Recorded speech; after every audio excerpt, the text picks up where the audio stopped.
એવું શ્રી દ્વારકાધીશનું ના અમને પ્રાણ પ્યારું છે. ગોકુળમાં ગૌજન ચારી વનરાવન કુંજ બિહારી એવું શ્રી કૃષ્ણચંદ્રનું ના અમને પ્રાણ પ્યારું છે. એવું શ્રી વલ્લભ પ્રભુનું ના અમને પ્રાણ પ્યારું છે. ગોવર્ધનનાથ કી જય. વલ્લભાધીશ કી જય.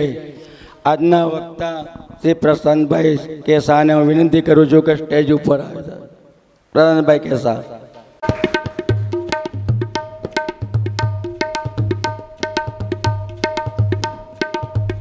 આપણા ઘરે જવાનું છે. ઉપાધિ એટલે કોઈ નવું સ્ટેટસ મેળવવાનું. ઉપાધિનો બીજો કોઈ એવો નથી કે લેવાનો. આજે આપણે રાસ પંચાયતમાં પ્રવેશ કરીએ છીએ. ઘણા પાંચ તત્વો છે અત્યારના જે ગરમીનો અહેસાસ કરી રહ્યા છે. આકાશ, વાયુ, અગ્નિ, જળ અને પૃથ્વી. ઝાડોના આપણે નિકંદન નીકળ્યું જે પણ હોય ગરમીનો અહેસાસ. આ પાંચ તત્વો આપણા શરીરની અંદર એવા પાંચ વાયુ છે. પ્રાણ, અપાન, વાન, સામાન્ય, ઉદાન છે.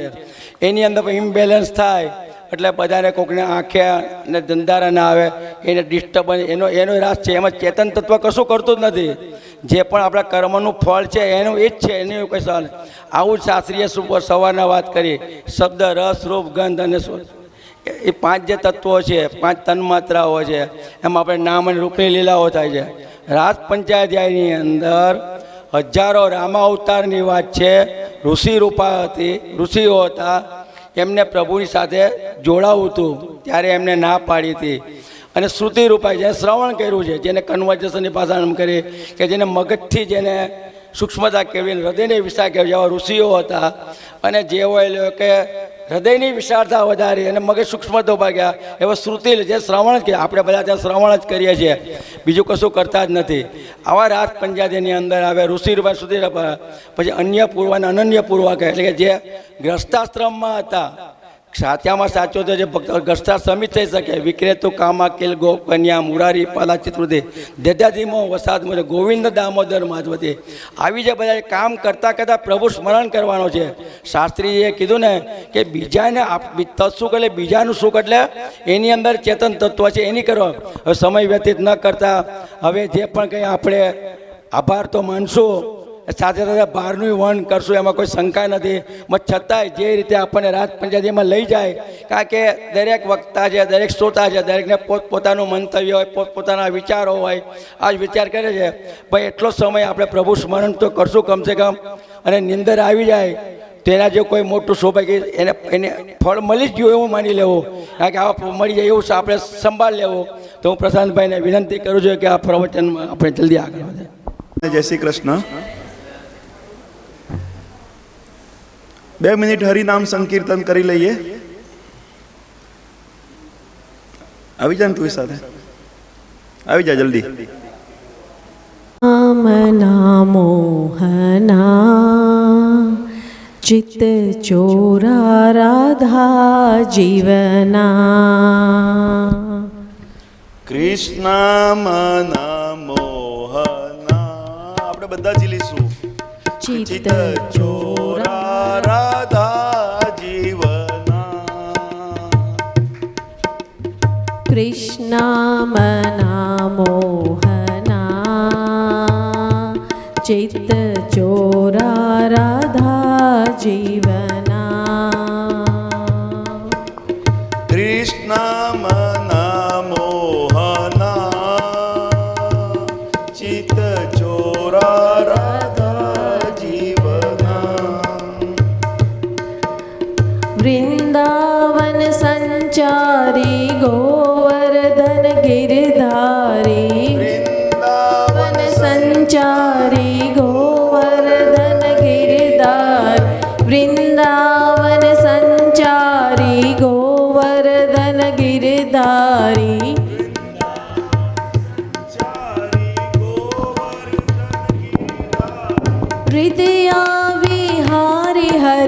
નારાયણા હૃદય વિહારી હરિ નારાયણા નારાયણા હરિ નારાયણા નારાયણ હરિ નારાયણ નારાયણા હરિ નારાયણા નારાયણ હરિ નારાયણ નારાયણા હરિ નારાયણા નારાયણ હરિ નારાયણ નારાયણા હરિ નારાયણા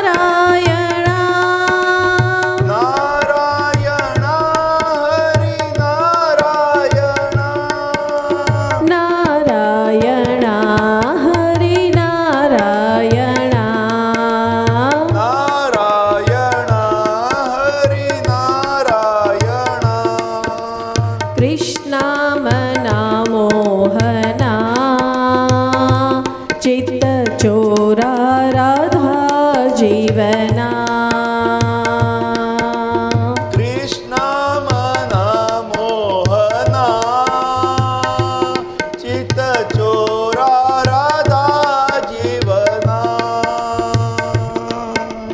કૃષ્ણમના મોહના ચિત્ત ચોરા રાધા જીવના કૃષ્ણ મના મોહના ચિત્ત ચોરા રાધા જીવના ચિત્ત ચોરા રાધા જીવના ચિત્ત ચોરા રાધા જીવના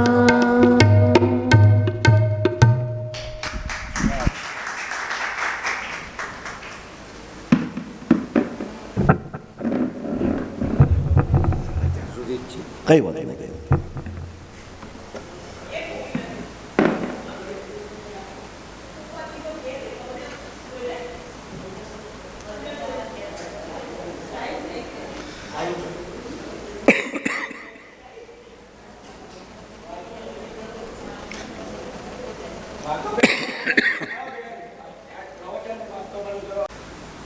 આંખો બંધ અને પૂરો વિશ્રામ તમામ પ્રકારના લેબલમાંથી મુક્ત થઈએ. બહુ જરૂરી છે આ. Let us feel comfortable with આપણે આ ક્ષણ સાથે કમ્ફર્ટેબલ ફીલ કરીએ. બહુ આમ આ ક્ષણ સાથે પૂરેપૂરો રસમયતાથી સ્વીકારના ભાવ સાથે પોતાની જગ્યા પર જ્યાં બેઠા છે ત્યાં આરામથી બેસીએ. હું છું તે ભાવમાં રહીએ. આઈ એમ વિશેષણોને જતા કરીએ. Let go of the adjectives. હું છું તેટલું જ પૂરતું છે. હોવાપણામાં વિશ્રામ, પૂર્ણ વિશ્રામ.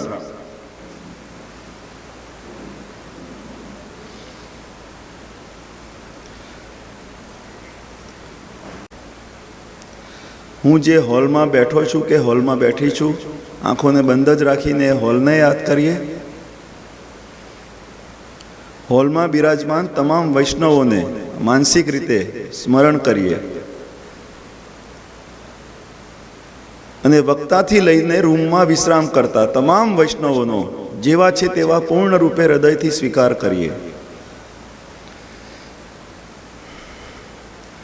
વ્યક્તિ અને પરિસ્થિતિનો પૂર્ણ સ્વીકાર એ જ મારો ધ્રુવ મંત્ર છે. હું બિનશરતી રીતે તમામને એકોમોડેટ કરું છું, તમામને પ્રેમ કરું છું. You are okay. તમે જેવા છો તેવા બરોબર છો. એક ઊંડો શ્વાસ અંદર અને બહાર.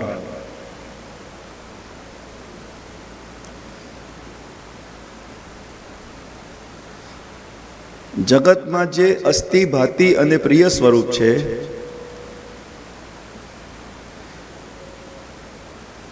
તે જ ચૈતન્ય જગતમાં સચ્ચિદ આનંદ સ્વરૂપ છે. તેમની વચ્ચેનો જડ અને ચેતન સૃષ્ટિ વચ્ચેનો જે અભેદ છે તે જ શુદ્ધ અદ્વૈત છે, તે જ બ્રહ્મવાદ છે.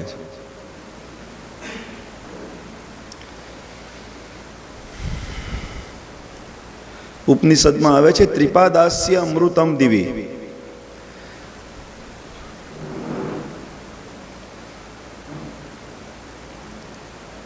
આ બ્રહ્માંડની પરે પણ 3/4 પોર્શનમાં તો અમૃત તત્વનું જ સામ્રાજ્ય છે. અનંત કોટી બ્રહ્માંડ નાયક ભગવાન શ્રી કૃષ્ણને હૃદયપૂર્વકની વંદના કરીએ પૂર્વ સમર્પણના ભાવ સાથે. કૃષ્ણને રાખવું હોય તેમ રાખશે. ઇક્વિલિબ્રિયમનું ગુજરાતી શું થશે? ગતિશીલ સંતુલન સ્થાપિત કરીએ અને એના માધ્યમથી ઓપ્ટિમમ ટ્રેજેક્ટરીને શોધીએ. ઓપ્ટિમમ ટ્રેજેક્ટરીનું ગુજરાતી શું થશે? એક કહીએ ને કે હા, એક આદર્શ જીવન યાત્રાને આપણે શોધી લઈએ કે જે શેના થકી મળી શકશે આપણને? માત્ર ને માત્ર અંતસ્ફૂર્ણાથી મળશે, ઇન્ટ્યુશનથી મળશે. એ ઇન્ટ્યુશનની ચેનલને આપણે ઓન કરીએ. તો આ સંવાદ જે અત્યારે આપણે કર્યો એ બીજું કંઈ નથી પણ શરૂઆતના 2.5 દિવસનો નિચોડ છે. ગઈકાલે બપોર પછી સેકન્ડ હાફમાં ગઈકાલના આપણે પ્રવેશ કર્યો રાસલીલાના પ્રસંગમાં. એને થોડોક આગળ લઈ જઈએ હવે. દોસ્ત પેલા મિત્રને લઈ આવજો ને. હેલો,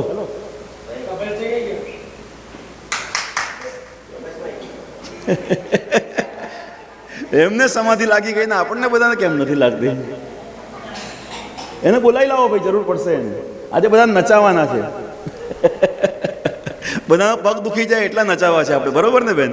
એમને જ આપણે અહીંયા આગળ કરી દઈશું એટલે જોરદાર ચાલશે ગાડું. આપણે એક્સપર્ટ છે.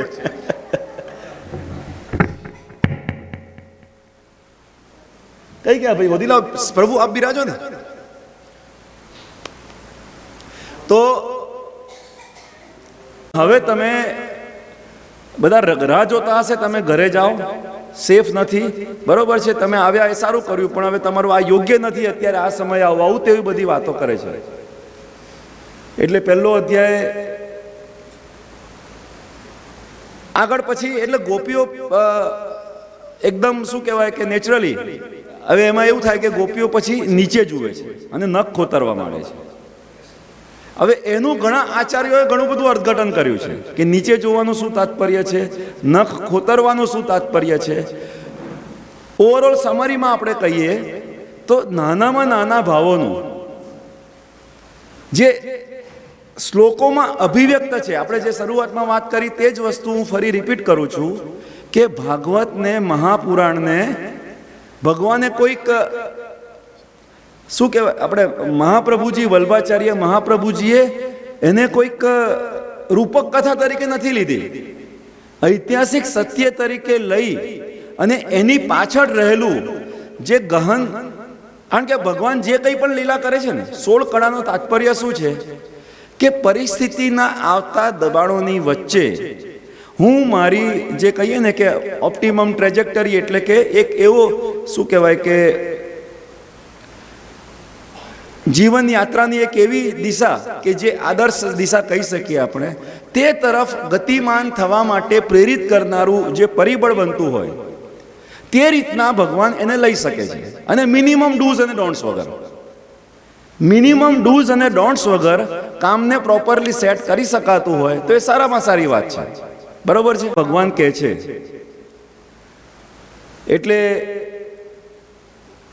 ગોપીઓ આ રીતના મેં કીધું એ પ્રમાણે આંખો નીચી થઈ ગઈ, પગને ખોતરવા માંડી, અને એ બધા હાવભાવના માધ્યમથી એ અભિવ્યક્ત કરે છે કે તમે મને અહીંયા બોલાવો છો પહેલા, બરોબર છે, અને પછી આ રીતનો વ્યવહાર કરો છો એ કોઈ રીતના યોગ્ય નથી.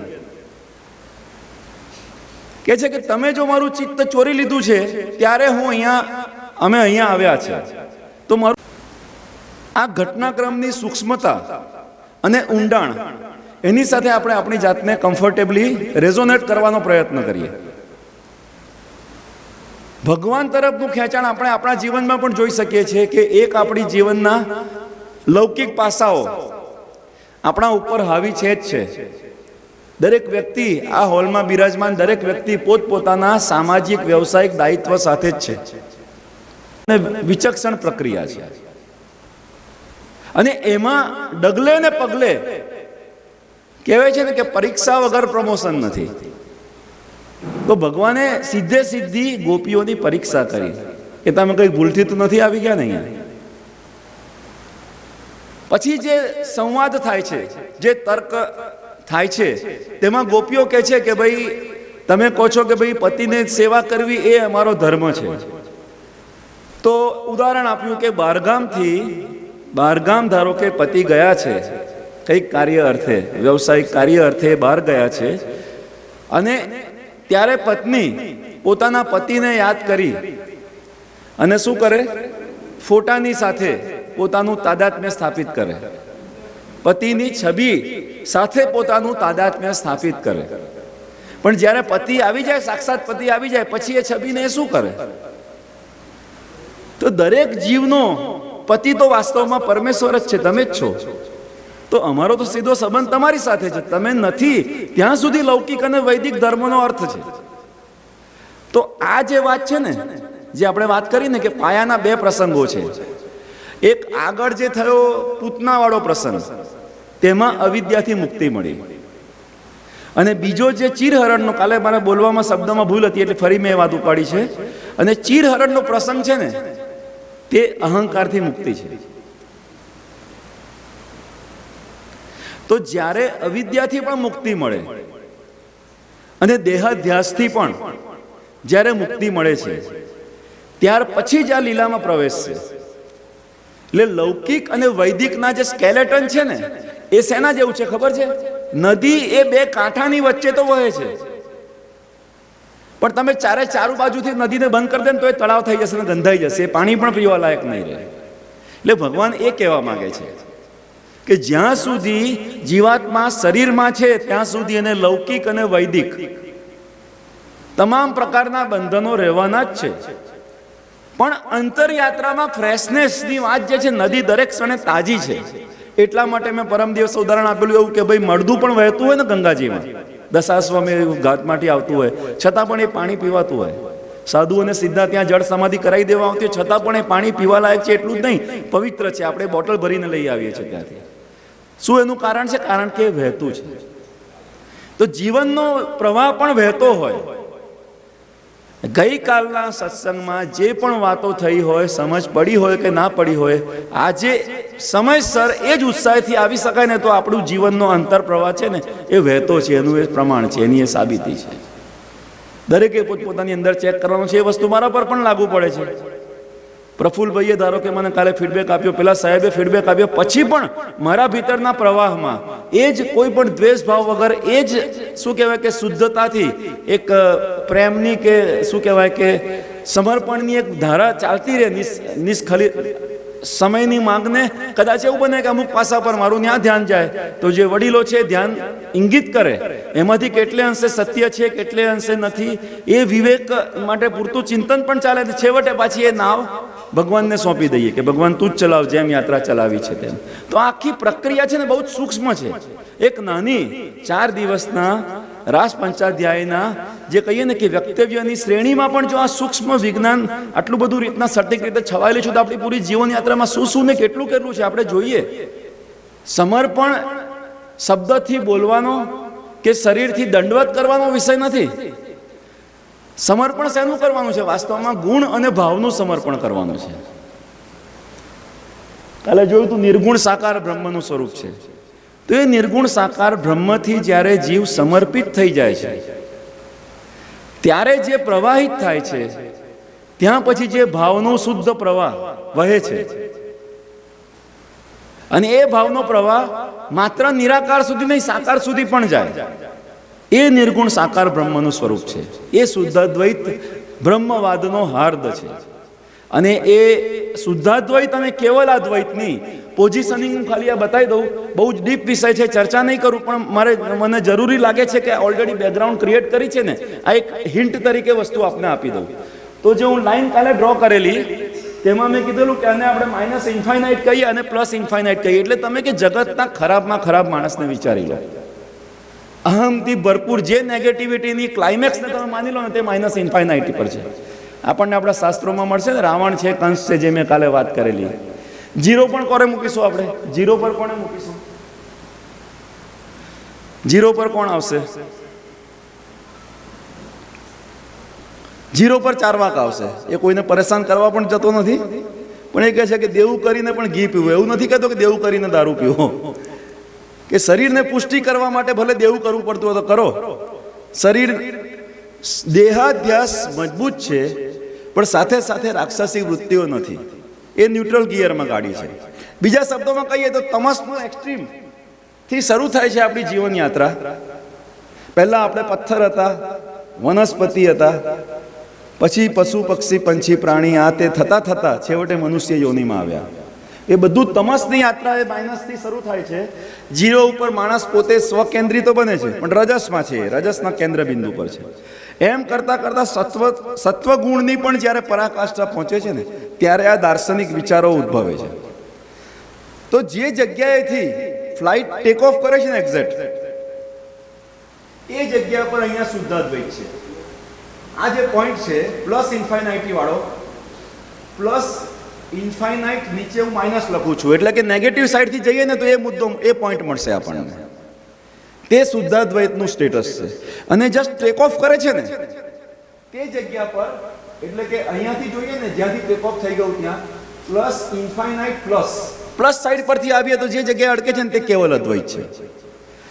બીજા શબ્દોમાં કાલે કીધેલું એવું, હૃદયથી તમે શરૂ કરો છો યાત્રા અને બુદ્ધિ પર પહોંચો છો, તો નીચેથી ટેક ઓફ કર્યું ને, અહીંથી આપણે ટેક ઓફ કર્યું, અને ઉપરથી જુઓ છો તો બુદ્ધિમાં છે એ હૃદયમાં ઉતર્યું, એવું કહી શકીએ આપણે. બુદ્ધિની સૂક્ષ્મતા એ આપણા આચરણમાં વણાઈ ગઈ, તો ત્યાં કેવલ અદ્વૈત છે. બુદ્ધિથી એટલે જ્ઞાન માર્ગવાળી વાતમાં કેવલ અદ્વૈત છે, તે જ ભક્તિ માર્ગમાં શુદ્ધ અદ્વૈત છે. જ્ઞાન અને ભક્તિનો આ સુભગ સમન્વય આપણે જોઈ શકીએ ને, તો આપણે એ કહીએ ને કે મહાત્મ્ય જ્ઞાન સ્પષ્ટ થઈ ગયું, એવું દ્રઢપણે માનું છું. અને એમ કરતા કરતા મેં કીધું એ પ્રમાણે અહીંયા સ્ટેબલ થઈ જાય પછી મેં જે કાલે વાત કરેલી એ પ્રમાણે અજાતવાદમાં સ્થિતિ બની જાય છે. અને ત્યાં નિત્ય રાસલીલા છે, નિત્ય સેવા, નિત્ય ઓચ્છવ, જે કહે છે ને નરસિંહ મહેતા, તે અવસ્થાની ત્યાં વાત છે. એટલે એ સિદ્ધોની દુનિયા છે,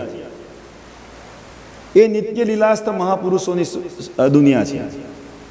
તો આ યાત્રામાં સમજવાની પ્રક્રિયામાં આપણે કીધેલું ને કે ભાઈ કર્મનો સિદ્ધાંત, પછી હું પૂછી દઉં છું એટલે છેલ્લો પોઈન્ટ જ રહી ગયો છે, બાકી આ બધું કવર થઈ ગયું છે. કર્મનો સિદ્ધાંત, એમાં આપણે જે સંચિત પ્રારબ્ધ ક્રિયમાણ તો ભાષા પરિભાષા જાણીએ છીએ, એટલે નવી પરભાષામાં આપણે કાલે જોયું હતું કે કોઝ ઇફેક્ટના મોડેલમાં 4 પ્રકારના કોઝ છે: વોટ, હાઉ, વાય અને હુ. અને એની ઇફેક્ટના આધારે જે મારું જીવન છે તે વર્તમાન જીવન છે. જેટલો હું હું માટે વધારે મારી જાતને શું કહેવાય રિફાઇન કરીશ ને, તેટલો હું મેન્ટર બની શકીશ. ને મેન્ટર બનવુંનો અર્થ કથાવાચક બનવું એવું બિલકુલ નથી.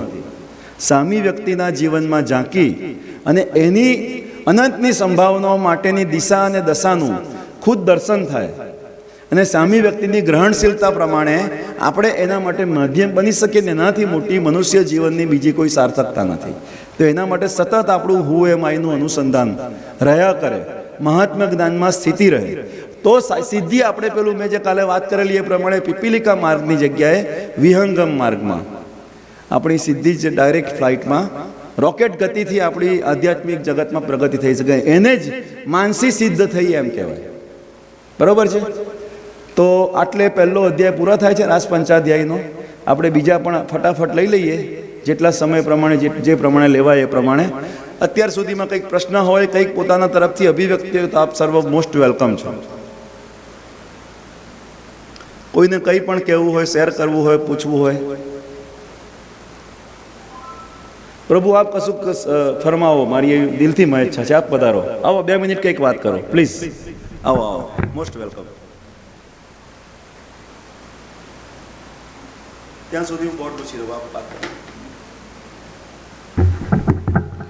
જય શ્રી કૃષ્ણ. આ પ્રશાંતભાઈએ કાલે મને આજે સવારે મારા રૂમમાં આવ્યા અને પ્રશ્ન પૂછ્યો કે સાહેબ કેવું લાગે છે, એટલે મેં એમને એક જ જવાબ આપ્યો કે અમે બધા બાલ મંદિરના વિદ્યાર્થી છે અને તમે એસએસસીનું ભણાવો છો એટલે અમને થોડું અઘરું લાગે છે. બાકી મેં એમને કોઈ સજેશન નથી આપ્યું, કદાચ એમને ખોટું લાગ્યું હોય તો માફ કરજો. બીજું એમને એમ કહ્યું કે મેં તમે જો ઇંગ્લિશમાં જે બોલો છો આની અંદર બધા સિનિયર સિટીઝન લેડીઝ છે, એમને બધાને ઇંગ્લિશ આટલું બધું નહીં આવડતું હોય તો તમે ગુજરાતીમાં કહો તો અમને વધારે આનંદ થશે. આ 2 સૂચનો મેં કર્યા હતા. અને ત્રીજું મેં એમને એમ કહ્યું કે તમે બહુ સિરિયસ ના બતાવો, બધાને આનંદ પ્રમોદ બી થોડો કરાવો તો બધાને મજા આવે, થોડું નચાવો, કૂદાવો, હસાવો, એવું કરો તો અમને બધાને વધારે આનંદ આવશે. આટલી મેં એમને 3 માગણી કરી હતી અને કદાચ એમને ખોટું લાગ્યું હોય તો બધા વતીથી હું માફી માગું છું. તો હવે આગળ વધીએ, આપણે ફટાફટ ભગાઈએ ને પછી આપણે રાસ કરીએ. કેટલા વાગ્યા? 10 મિનિટ છે ને, કઈ નહીં, 4 મિનિટમાં પૂરી તો કોઈ કરીએ, 6 મિનિટ નાચીએ કૂદીએ, બરોબર છે? 4 મિનિટમાં પૂરું કરી દઈએ.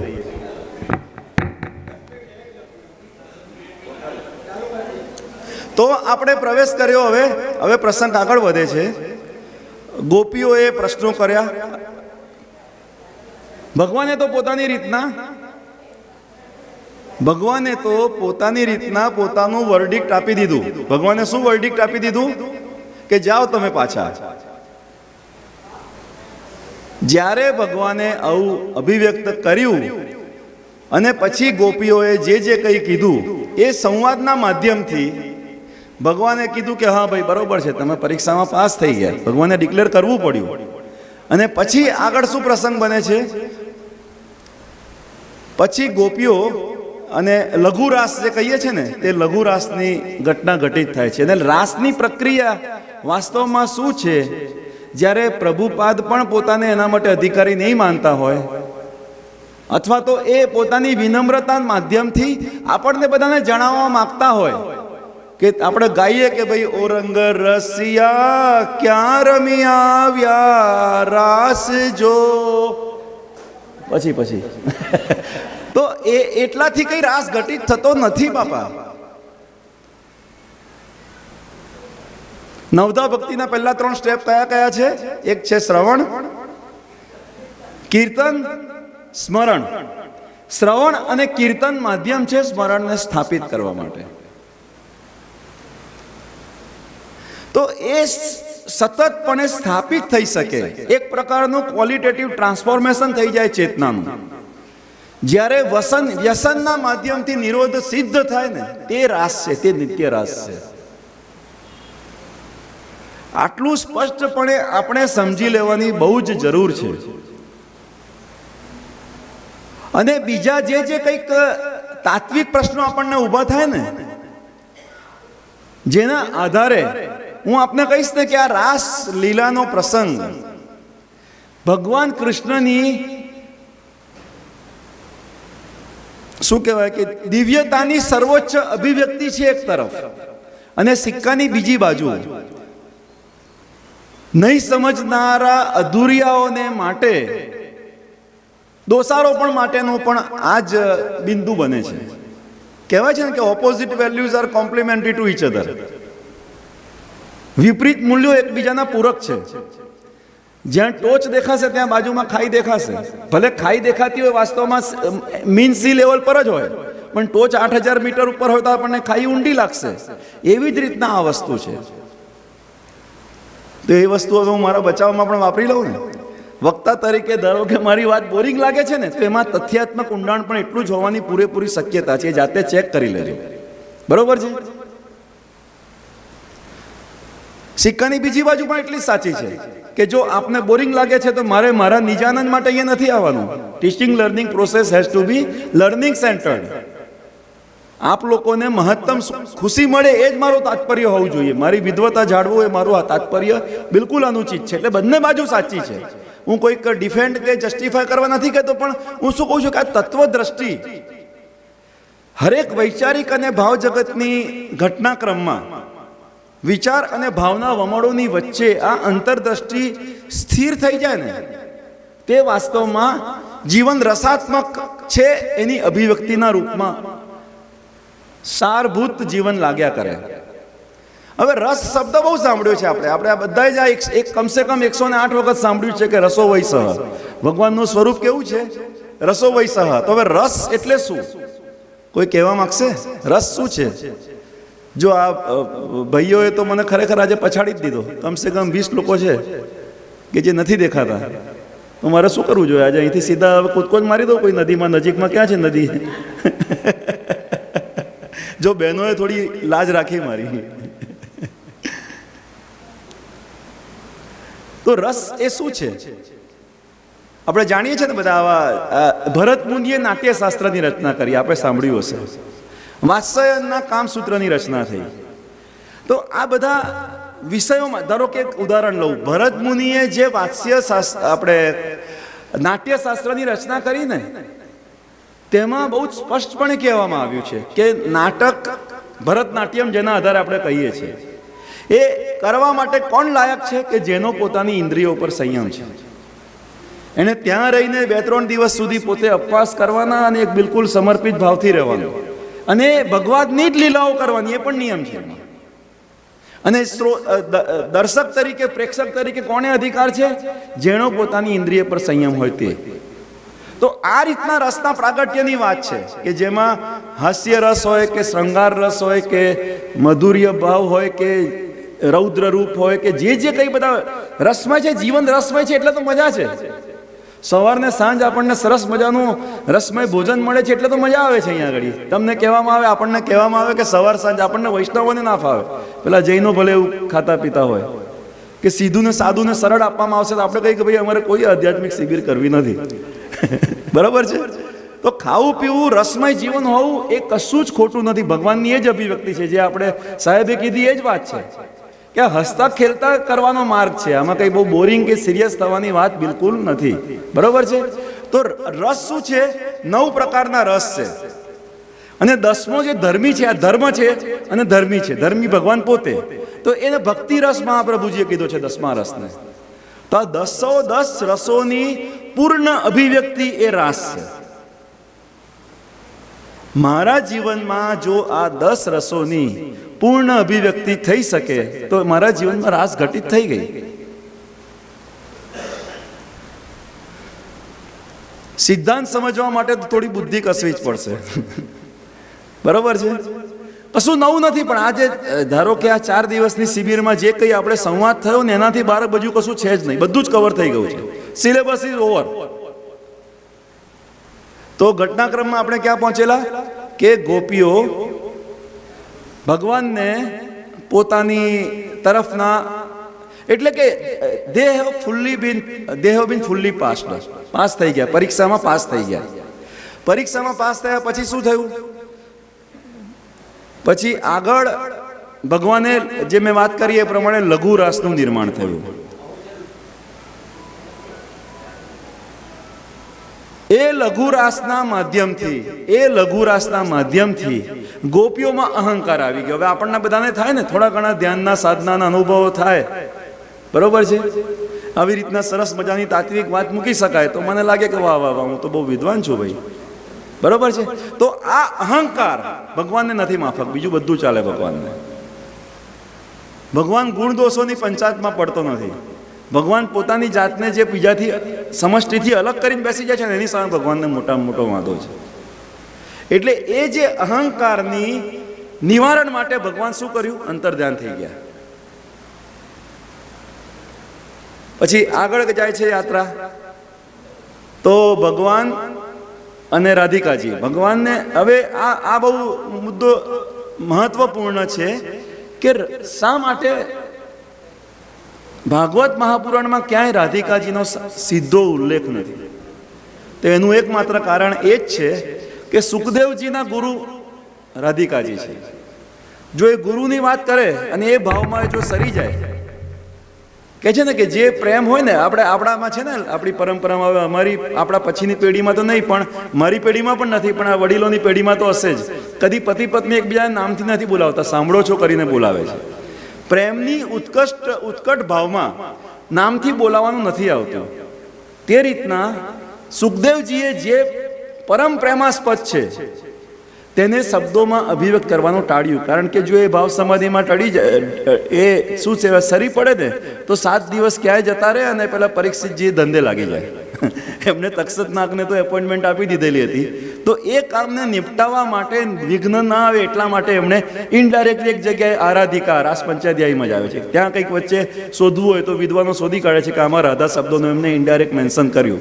જેવી રીતના કયા પેલા ભપ્પી લહેરી છે ને એમના પિક્ચરમાં ક્યાંક ને ક્યાંક પ્રગટ થઈ જાય વચ્ચે, એ રીતે ભગવાને આમાં કંઈક ઇનડાયરેક્ટલી પોતાના ગુરુને પ્રગટ કર્યા, પણ સીધું નામ નથી લીધું. તો અહીંયા આપણે પ્રસંગમાં એ આવે છે કે એક ગોપીને લઈને જાય છે, એ રાધાજીને લઈને ભગવાન આગળ જાય છે. આગળ જાય છે પછી રાધાજીને થયું ફરી પાછું એમને અહંકાર આવ્યો. પેલા લોકો પાછળ હોતા હતા કે ભાઈ ક્યાં છે, ગયા ક્યાં ગયા, પગલાં દેખાય છે, આમ છે તેમ છે, એ શોધખોળ ચાલુ કરી દીધેલી. આગળ રાધાજીને અહંકાર આવ્યો કે જો બીજા બધા કરતાં પણ હું તો ટોપમોસ્ટ છું. એટલે ત્યાં વળી એ અહંકારમાં શું થયું, એ કહે છે કે મને પેલું ફળ જોઈએ છે, મને થાકી ગઈ છું, મને ખભા પર ઉચકી લો. અને એમ કરીને ઉચકવા જાય છે ને ત્યાં પછી ભગવાન અંતર ધ્યાન થઈ જાય છે. એટલામાં પેલી ગોપીઓ શોધતા શોધતા આવે છે અને બધા કહે છે કે આ શું થઈ ગયું ભાઈ, હવે આ તો બધા આપણે બધા અટવાઈ પડ્યા. હવે અહીંયા સમજવાની વાત છે કે સંયોગ અને વિપ્રયોગ એક જ સિક્કાની બે બાજુ છે. પછી જે એટલે આ અહીંયા પહેલો અધ્યાય પૂરો થાય છે. આટલા પ્રસંગો 10મ સ્કંદના 29મા અધ્યાયમાં આવે છે. કયા કયા પ્રસંગો આવ્યા, કરવું છે રિવાઇઝ કે ભગાવું? ચાલો ને આગળ ભગવા દો, ગાડી ભાગી રહી છે સરસ. આજે સિલેબસ પૂરો કરું તો મને સંતોષ થાય. આવતી વખતે પ્રફુલભાઈ કંઈ મારું રિકમેન્ડેશન કરે. પછી 30મા અધ્યાયમાં શું થાય છે? 30મા અધ્યાયમાં પછી ગોપીઓ પરસ્પર, જેને ગોપી ગીત કહે છે, જયતિ તે દિકમ જન્મનાજ વ્રજ શ્રયત ઇન્દિરા સસ્વદત્રહી. ગોપીઓ પરસ્પર આલાપ કરે છે, ભગવાનની લીલાઓના ગુણગાન કરે છે, ભગવદમય થઈ જાય છે. અને એ કરતા કરતા મેં કીધું કે સંયોગ અને વિપ્રયોગ એક જ સિક્કાની બે બાજુ છે. એમ કરતા કરતા તેઓ ભગવત ભાવમાં પૂરા એ થઈ જાય છે. અને ત્યાં એ પછી ભગવાનને ઇનડાયરેક્ટલી એવા બધા ટોન્ટ મારે છે. ભગવાન જે અંતર ધ્યાન થઈ ગયા હતા ને, તો બીજો અધ્યાય પૂરો આવ્યો ત્યાં સુધીમાં ભગવાન પ્રગટ થઈ જાય છે. બરોબર છે? એક અધ્યાય ફટાફટ પતાવી દીધો, અડધી મિનિટ 1 મિનિટમાં. પછી 3જા અધ્યાયમાં પ્રવેશ કરીએ. 3જા અધ્યાયમાં શું થાય છે કે ગોપીઓ પછી પ્રશ્ન પૂછે છે ટેક્ટફુલી, કારણ કે જે હમણાં પ્રફુલભાઈએ કીધું એ રીતના એ તો શ્રુતિ રૂપા છે અને ઋષિ રૂપા છે. એટલે કે એવું જે કહીએ ને કે આખું એ ઊંચાઈ પર ના છે. એટલે એમને પછી એમની આવો મોકો મળે ત્યારે તો પછી તીર મારવાનું છોડે નહીં. એટલે પછી એમને ટોન્ટ માર્યો કે 3 પ્રકારના લોકો હોય છે. અમુક લોકો જે પોતાને પ્રેમ કરે એને જ પ્રેમ કરે છે. બીજા અમુક પ્રકારના લોકો જે પ્રેમ કરે છે નથી કરતા એને પણ પ્રેમ કરે છે. અને ત્રીજા એવા પ્રકારના લોકો છે કે જે પ્રેમ કરે છે તેને પણ એ પ્રેમ નથી કરતા. તો આમાં કયા પ્રકારના લોકો શ્રેષ્ઠ? ભગવાનને એ લોકો ટેક્ટફુલી ફસાવાનો પ્રયત્ન કરે છે. આ તો ભક્તોની વિલક્ષણતા છે. આપણે નથી કહેતા કે છછિયા ભર છાછ મેં ત્રિલોકી નાથને ગોપિયા નચાવે છે એમને. બસ તો આવી જ બધી ભગવાનને ફસાયા એમને. ભગવાન પણ પાછા ફસાય એવા તો છે જ નહીં. એ નટની સામે નટવર છે, ભલે બંધાઈ જાય પોતાની સ્વેચ્છાએ. તો આ 3 પ્રકારમાંથી પરીક્ષિતજી કો નમસ્તે.